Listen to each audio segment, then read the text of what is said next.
the Narrow Path radio broadcast. My name is Steve Gregg, and we're live for an hour each weekday afternoon, and we are taking calls as usual. If you have questions about the Bible, about Christianity, about the Christian life, feel free to call. We'll talk about it. If you see things differently than the host does, feel free to call. We'll talk about that too. And as you can probably tell, my voice is kind of on the edge. It may just kind of break a few times here. It has nothing to do with coronavirus, I assure you. It's something that happens from me talking too much. Yeah, I do that a lot. And our first caller today is Tori from Jacksonville, Florida. Welcome to the Narrow Path. Thanks for calling. Hey, Steve. How are you doing? Good. Hey. Good. Great to talk to you again. Sorry if this seems a little out of sorts. I never know where I'm going to be at 4:45 or 5 in the afternoon Eastern time, and I happen to be driving right now, so I do apologize for any weirdness. I'll get to the question. All right, go ahead. Going through your Matthew study right now, I know it's like one of your favorite books to teach on. I was just kind of wondering, I guess, right in the beginning where you're going over John's baptism, and he's basically saying, big in the notes, that he wouldn't even baptize until they showed the fruit of repentance.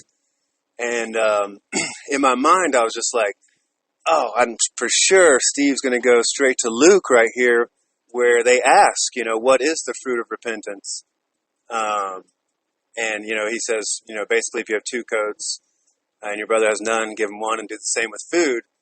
And you had kind of gone to some different places, and I just didn't know if maybe you had those in your notes somewhere, or, like I said, I know it's like your favorite book to teach on, so didn't know if maybe that would be kind of an interesting add to your notes in that area.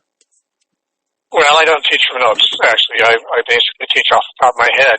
But, and therefore sometimes I forget to mention things on one occasion that I would remember on another occasion. When I do verse by verse teaching, I just speak extemporaneously without notes. I mean, the Bible is my notes. So,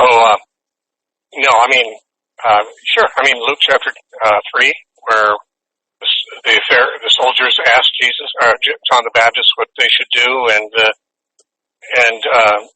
other people asked John the Baptist what they should do. He gave some answers, and we could understand those to be the fruits of repentance that he said he was looking for.